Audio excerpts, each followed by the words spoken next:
Hey guys, it's your boy Sundown Rider here. It's gonna be my chapter review to My Hero Academia or Boku no Hero Academia 156, The Rescuee's Power. Now, when I read the chapter title, I thought it was gonna be something to do with Deku. You know, he's being rescued by Team Ryukyu, but that was kind of a mistake on my part. It's all about the power of Eri. This chapter. Now, if you've read this chapter, I enjoyed it, and I think most people enjoyed this chapter for what it is. It's a really good chapter. It's we got to see different aspects of different things this whole chapter. We got to see the Villain Association, what they're doing. We got to see Deku, what he's up to. We got to see Team Ryukyu, and actually what they were doing before they fell down through that hole and everything. So we got to see that, and then we got to see a little bit of a flashback regarding Eri, Chisaki, and the old man Yakuza. So let's get straight into this chapter and exactly what I enjoyed. So I enjoyed this chapter in general. We got to see and find out quite a few things. But the first thing I enjoyed was the first part of the chapter. And I enjoyed seeing the flashback concerning Team Ryukyu. That was really cool. We get to see Rikiya Katsukame. Okay, and he's one of the 8 precepts, or I forgot what the other title for them is. But if he touches someone and inhales, so literally he touches him and goes, oh yeah, he kind of like, it's almost like he's juicing them basically with a straw. He steals their vitality and he gets larger. So he steals their vitality, so they're becoming more drained and more fatigued. And in response to that, he becomes larger, and therefore, you know, he can probably utilize. He probably has more power and weight behind his attacks, as you'd assume. So it's a really cool quirk. I really thought, yeah, that's a cool quirk. It's not hacks. It's not it's not beyond anybody else in terms of like, oh, that's way too powerful. But it was a cool quirk, and the drug that enhances the quirks that Chisaki and them made really made it better. He didn't even need to touch anyone. He could just be like, and everyone around him was getting drained of their quirk. Well, getting drained of their vitality, not their quirks. So that was really cool. I liked that aspect of it. We got to see Nejire and Ryukyu were actually the only two who weren't affected by Katsukame's quirk. Now, I had one gripe with this whole part, which was Ryukyu, the dragon lady. She was actually closer in proximity to Katsukame than both Ochako and Tsuyu. They were running after Nejire. So I thought she should have been affected by his quirk. You know, she should have been drained of her vitality a little bit, but she was fine. She was like chilling, unless she was drained and she was just like, because she's a pro hero, she just wasn't showing it or something. But I thought she should have been drained because Nejire was the only one alongside Ryukyu who hadn't been drained, and she was way out of, like, she was nowhere near the guy. So I understood why she hadn't been drained, but I think Ryukyu should have been drained a little bit at least. I also like Nejire's quirk. I think it's also one of those ones which is really cool. It's not like hacks, it's not really OP, but it's something nice, it's something cool. And her name, like her name is Nejire Hado something. Yeah, Hado. Hado means surge or something like that, and Nejire means to twist, and it all kind of ties into her quirk. So her quirk converts her own vitality, her own energy into shockwaves, which is really cool, and she can utilize these shockwaves in many different forms. We actually see her in this chapter utilizing her shockwaves from her legs, and she's kind of propelling herself in the air, so she can levitate and almost basically fly. I think in this chapter she's basically flying, using those shockwaves to propel herself. So that was really cool. I like how she's using it, and it's nice to see another one of the top 3 students in UA get to put some work in. You know, we haven't really seen her do anything yet. We saw what was his name? Sun Eater? I was gonna say Sundown. We got to see Sun Eater. We got to see Mirio being a boss. Sun Eater was a boss as well. So I really want to see Nejire put in some work as well. And yeah, Hado means surge, and then her shockwaves always come out as the twisty, like in this twisted, contorted form, and that's what Nejire is like. This the root word for Nejire, or Nejire is a root word for to twist in Japanese or something like that.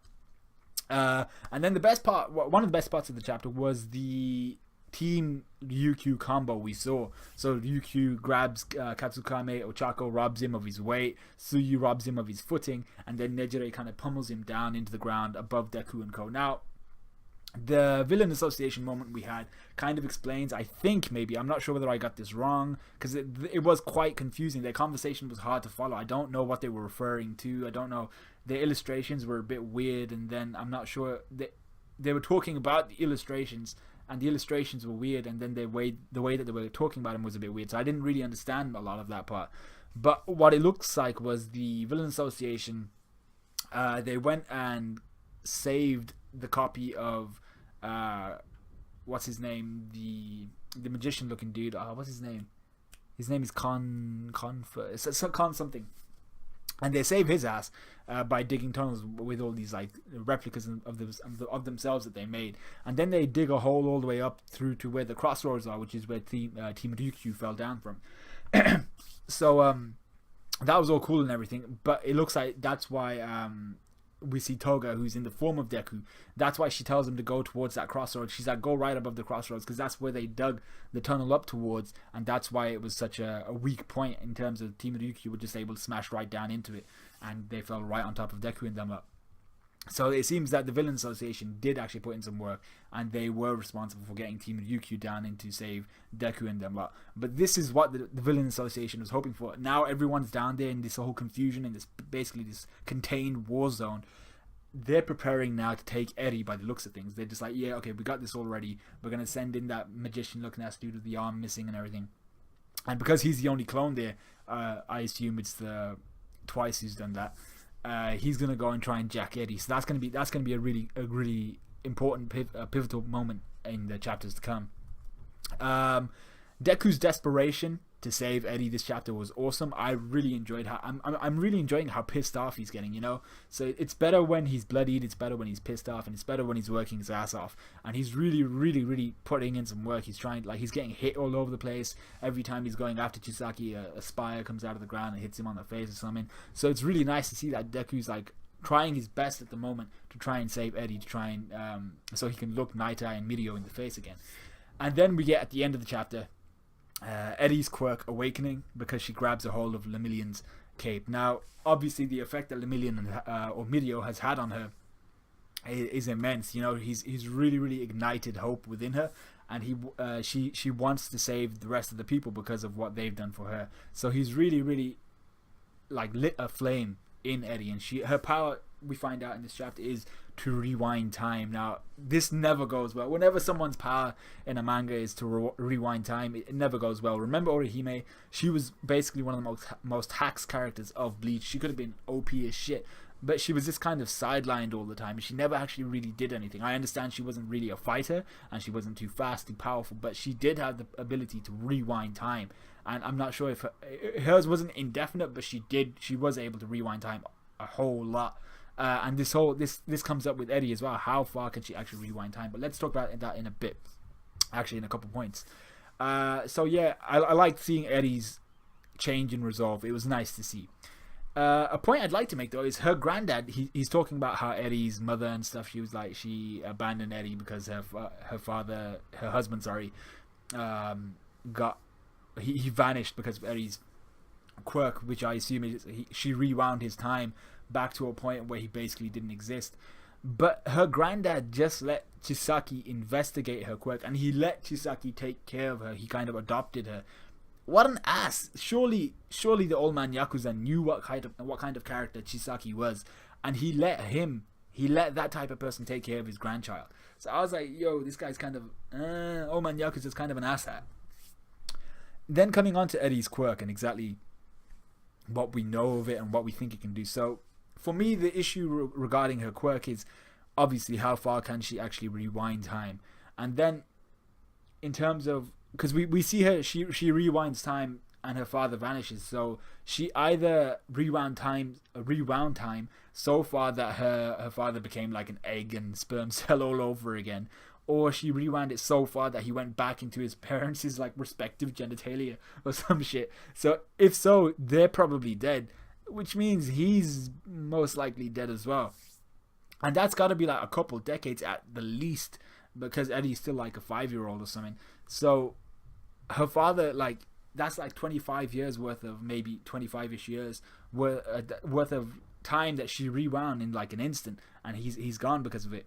So then it comes on to the question of, so that's like, how far can she actually rewind time? Is there some sort of caveat to that? I don't know. And also, is she rewound Mirio's quirk, which he's already done due to the bullets that he was shot with? Did those bullets rewind time so his quirk went back to the point before it manifested in him? So we all know that a quirk has a point in time in these kids where it suddenly manifests, where it's like, oh shit, I'm awake. And then the kids are like, okay, I can use my quirk. So there's always this point, and Deku obviously didn't ever get to that point because he didn't have a quirk. He was quirkless. But we see like in flashbacks like Bakugo and all those guys, they manifest a quirk at a certain age and they're like, oh shit, I can suddenly like explode shit. So did she do that to Mirio? She rewound it, his quirk to a time before it manifested, so it's gonna take like a few years and then it'll come back or something, or do those bullets basically target his like an area of his DNA responsible for quirk making, to a point where there weren't any quirks? So has she kind of regressed his DNA specific to quirks to a point where humanity didn't have quirks? If she's done that, Mirio is quirkless and he's never going to get it back. Now I doubt Mirio's going to get his quirk back. That would kind of be an asshole, but I do kind of want to see like down the line in the future he kind of like he gets a feel for his quirk again and then eventually it returns, but not something instantaneous, you know, because then that would give us hope in terms of Mirio hasn't lost everything. He can get it back in a few years and he'll just start off from where he left off. But it'll also allow Deku to kind of reach his point and maybe surpass him in that time. So it'd be a good kind of payoff, but it'd be kind of sad for Mirio in general. So let me know what you guys thought of this chapter. There wasn't actually too much to talk about because, like I said, I wanted to talk more about the Villain Association, but I didn't really get what was going on in the illustrations. Well, it looks like they kind of saved that Compress, that was his name, Compress. They saved his ass and he's a clone. I don't understand why they'd want to save his ass if he was a clone though. This is where I'm getting confused. And they dug a tunnel to save his ass, and then they dug a tunnel upwards so that Team Ryukyu and them that could fall down into the pit. There could be confusion. Then they can take Eddie. And if they take Eddie, by the way, shit's gonna hit the fan because Eddie can rewind quirks. And we have Shigaraki. I've forgotten what his quirk is. But his quirk was dirty as well. Something like was it similar to Chisaki's? I can't remember his quirk right now, but if Eddie and Shigaraki get into like hoots and they're going to be working together, then it's fuckeries for everyone. Yeah, so let me know what you guys thought of this chapter. Like, comment, subscribe, all that good stuff. And I will see you guys in a bit.